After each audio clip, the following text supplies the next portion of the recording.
All right, we're going to talk about what are called coin problems, and that's a pretty, just a general term and not a very, maybe a very interesting term to start with here, but it's something that really is the basis for late algebra and into Algebra 2. And this has to do with Lesson 83. Now, before we start with this, let's take a look at, or let's talk about what we've already had. Now, we've had things called subscripted variables. And for example, if in an equation, if I had 2a plus 3 equals 7. Now, near the beginning of the algebra course, we use variables. We use like a, we use c, we use d, things like that. But then we got to subscripted variables. And a subscripted variable, for example, n of d, which might stand for number of dimes, or we've already had a subscripted variable, n of q, which might stand for a number of quarters. And obviously, with this topic, coin problems, we're going to use subscripted variables quite a bit. Let's take a look at example 1. And in example 1, it says Jack and Betty have 28 coins. Now I'm going to stop there and just kind of make sense of that. So in other words, the two of them have a total of 28 coins. Not 28 coins each, but a total of 28 coins. And those coins consist of nickels and dimes. Now it says if the value of the coins is $1.95, so in other words, if we counted all that change, the total would be $1.95. How many coins of each type do they have? Now, I could use trial and error and try to figure this out, to figure out how many nickels and how many dimes, so that I have a total of 28, and they add up to $1.95. But that could take a long, long time. So what we're going to do is we're going to create some equations. Now, with these type of problems called coin problems, we usually come up with two equations. And then we'll go from there as far as how we solve those equations.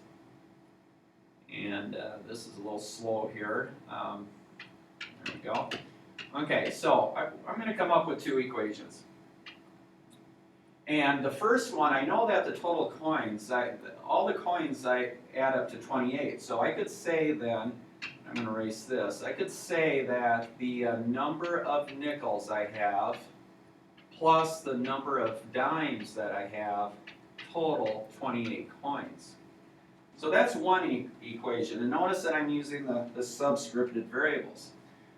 Now another equation I have is that I know that the total value of the coins is $1.95. Now I know that a nickel is worth 5 cents and I know a dime is worth 10 cents. So I'm going to write the equation, then I'm going to discuss it. So a nickel is worth 5 cents, and I'm going to take that times how many nickels I have, plus a dime is worth 10 cents, and I'm going to take that times how many dimes I have. Now that's going to equal my $1.95. Now before I end this equation off, let's take a look at that 5NN and the 10ND.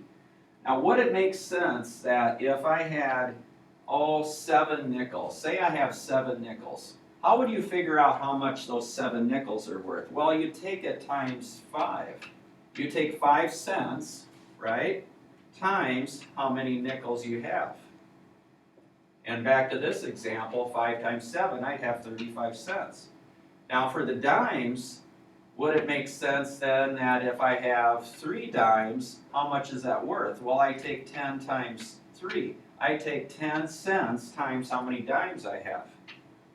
All right, so hopefully that kind of makes sense. Now, notice that when I wrote 5, I did not write down 0.05, nor did I write 0.10 as in cents.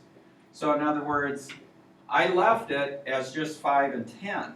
All right, so the 5 stands for how many cents, and the 10 stands for how many cents.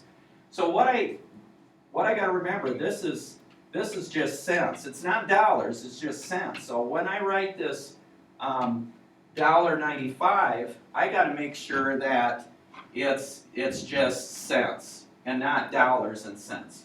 Well, how many cents is $1.95? Well, it's 195 cents then, right?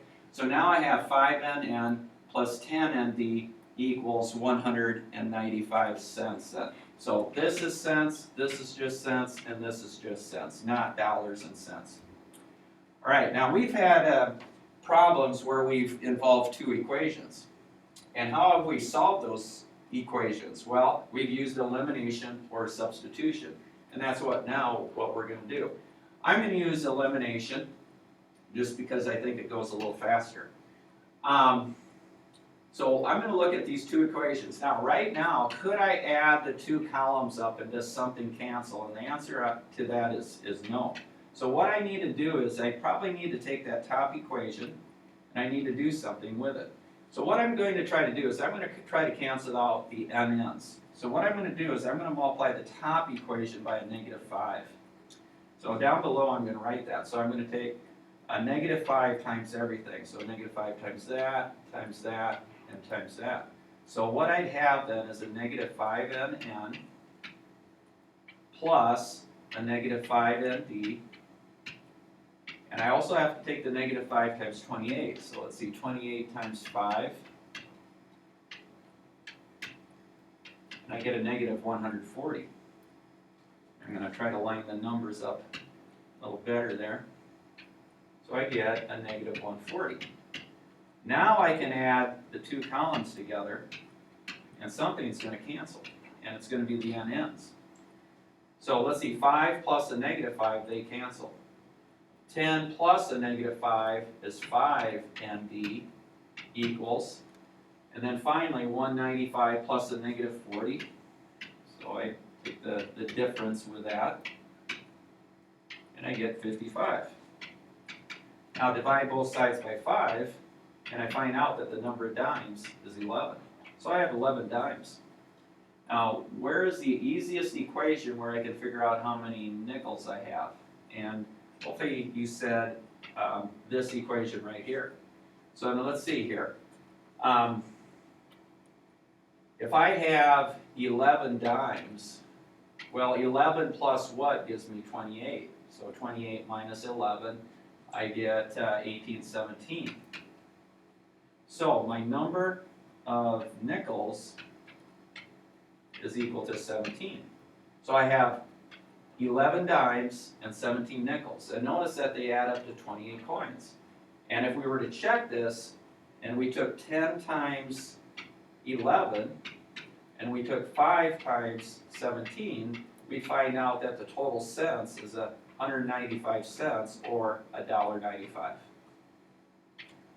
Okay, let's take one more here, and this is example 2.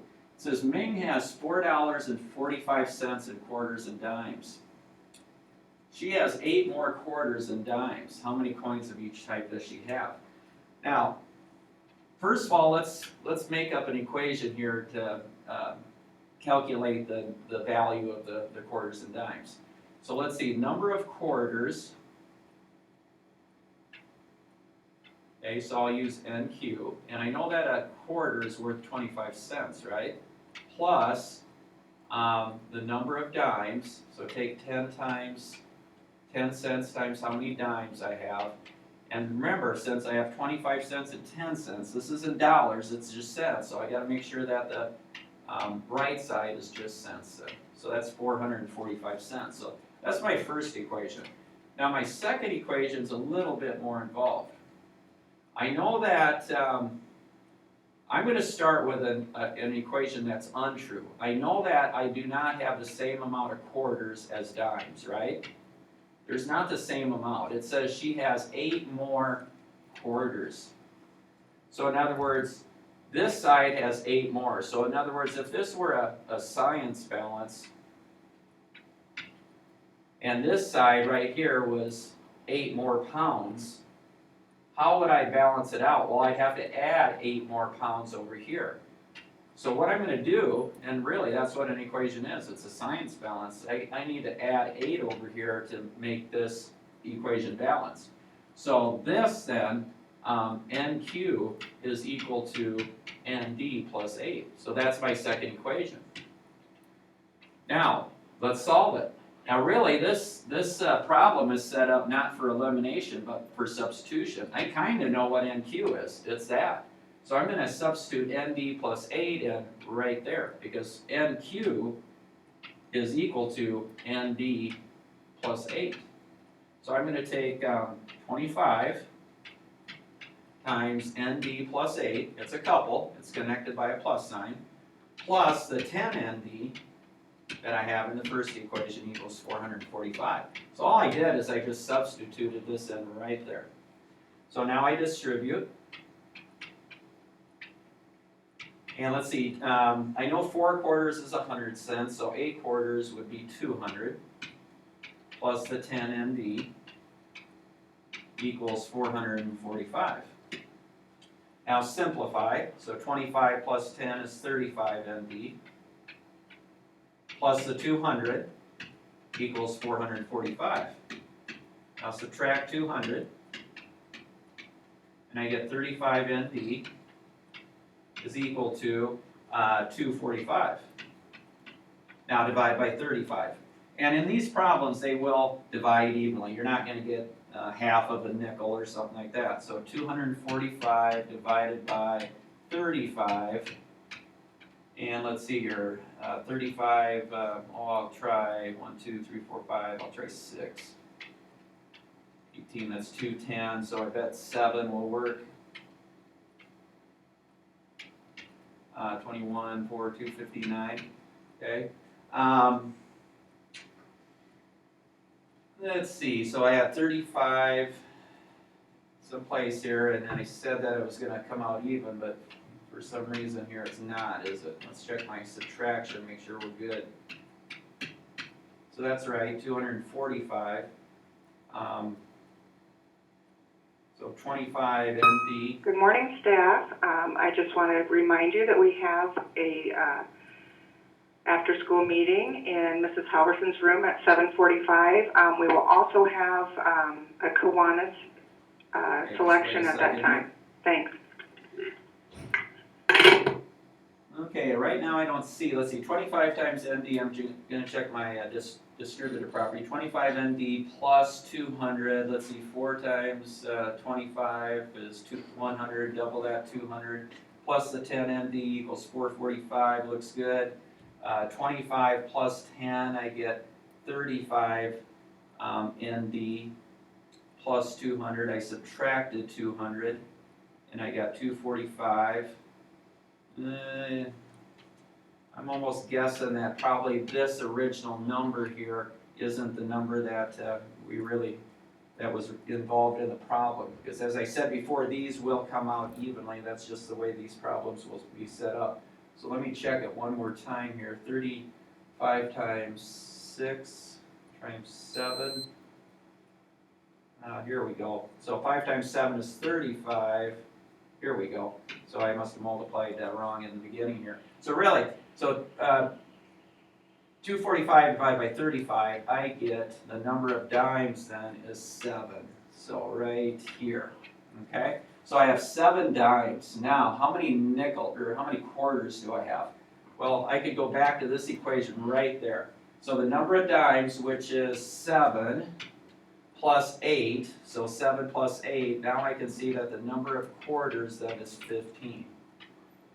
And notice that these add up to, notice that I have 8 more quarters than I do dimes, just like what it said right here. And if you took the value of these coins, you'd see that it does add up to $4.45.